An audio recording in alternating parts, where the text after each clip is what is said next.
The History of Jack the Giant Killer. During the time when King Arthur ruled, in the part of Britain called Cornwall, lived a lad named Jack, a brave boy who took delight and pleasure in the stories of magicians, giants, monsters, and fairies.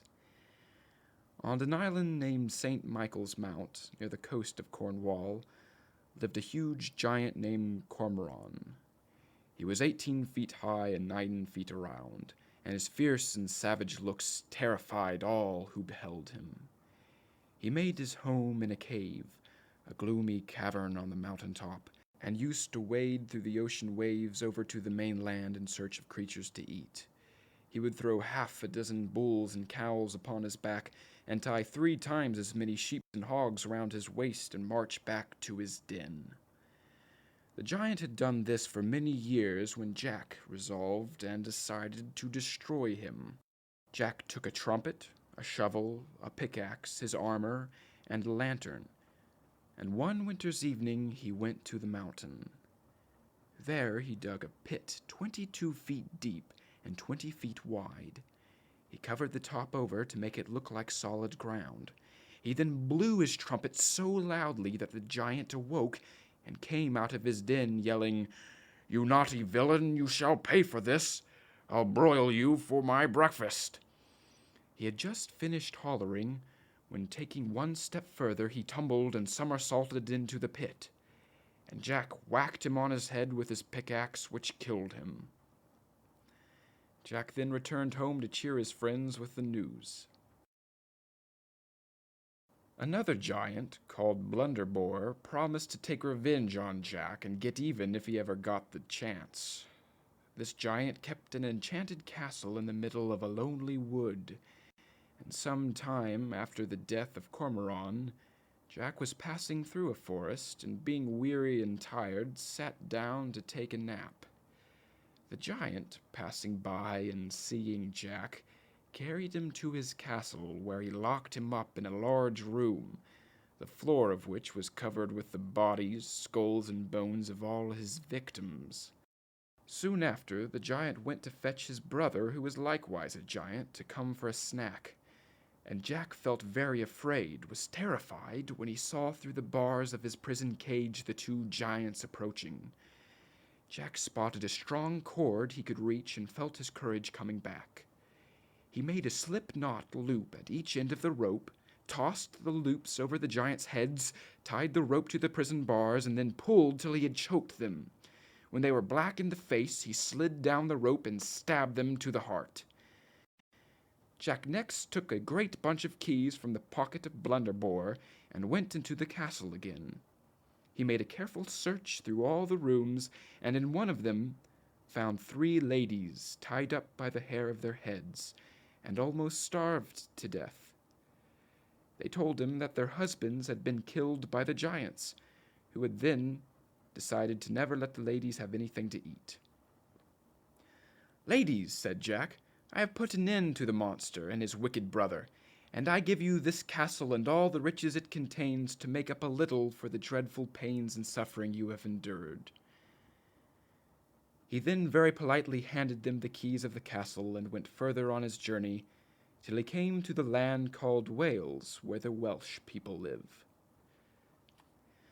Since Jack only had a little money, he hurried as fast as possible and finally arrived at a handsome house. Jack knocked at the door, which was opened by a Welsh giant. When Jack said he was a traveler who had lost his way, the giant made him welcome, and took him to a room where there was a large bed to sleep in. Jack took off his clothes quickly, but though he was weary and tired, he could not go to sleep. Soon after this, he heard the giant walking backward and forward in the next room and mumbling aloud to himself, "Though here you lodge with me this night, you shall not see the morning light. I'll smash your skull with all my might." "We'll see about that," thought Jack. "Are these the tricks you play on travelers? I can be just as sneaky and cunning as you." Then, getting out of bed, he groped about the room, feeling with his hands, and at last found a large log of wood. He covered it up in his own place in the bed, and then hid himself in a dark corner of the room.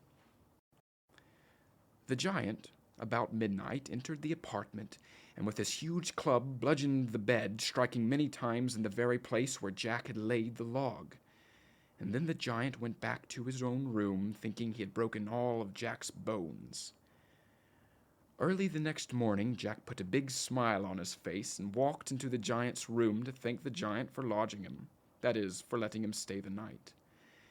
The giant was astonished and surprised when he saw Jack, and began to stammer out, "Oh, goodness gracious, is it you? Oh, please tell me, how did you sleep last night? Did you hear or see anything in the middle of the night?" "Nothing much to speak of," said Jack carelessly.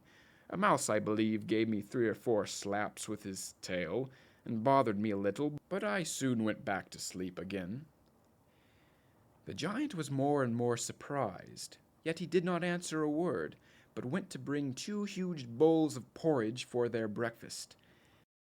Jack wanted to make the giant believe that he could eat just as much as the giant, so he hid a leather bag inside his coat and sneaked the porridge into this bag while he pretended to put it in his mouth. When breakfast was over, he said to the giant, "Now I will show you a special trick. I can cure all cuts or wounds with a touch. I could cut off my head in 1 minute, and the next minute put it safe and sound on my neck again. You shall see an example." Jack then took hold of the knife, ripped up the leather bag, and all the porridge tumbled out upon the floor.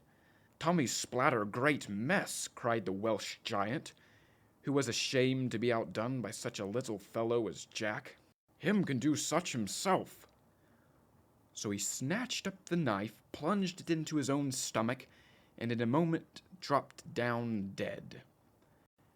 Jack had been so successful in everything he attempted that he resolved not to be lazy in the future. So he found himself a horse, a cap of knowledge, a sword of sharpness, shoes of swiftness and speed, and an invisible coat to help him better perform the wonderful deeds that awaited him. Jack traveled over high hills, and on the 3rd day he came to a large and spacious forest through which his road lay. Scarcely had he entered the forest when he beheld a monstrous giant dragging along by the hair of their heads a handsome knight and his lady. Jack jumped down from his horse and put on his invisible coat, under which he carried his sword of sharpness.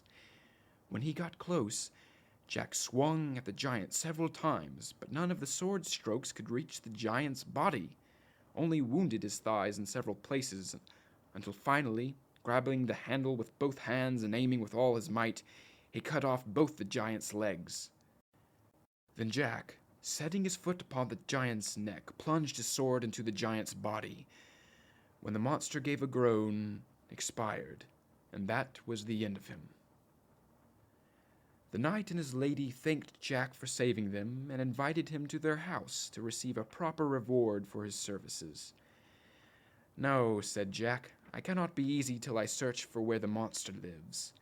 Then, after getting directions from the knight, Jack mounted his horse, rode off, and soon came in sight of another giant who was sitting on a pile of logs waiting for his brother's return.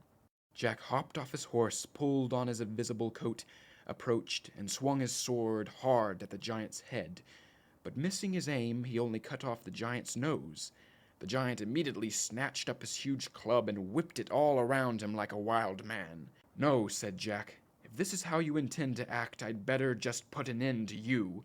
So jumping up on the pile of logs, he stabbed him in the back, when the giant dropped down dead. Jack then proceeded on his journey and traveled over hills and over small mountains called dales, until he arrived at the foot of a high mountain. There he knocked at the door of a lonely house, when an old man let him in. When Jack was seated at the fireplace, the hermit told him, "My son, on the top of this mountain is an enchanted magic castle kept by the giant Galligantus and an evil magician. I'm so terribly sorry about the fate of a duke's daughter, whom they kidnapped as she was walking in her father's garden, and brought here transformed into a deer." Jack promised that in the morning, at the risk of his life, he would break the enchantment. And after a sound sleep, he rose early, put on his invisible coat, and prepared for the attempt. When he had climbed to the top of the mountain, he saw two fiery griffin monsters, and he passed between them without the least fear of danger, for they could not see him because of his invisible coat. On the castle gate he found a golden trumpet, under which were written these words: "Whoever can make this trumpet blow shall cause the giant's overthrow."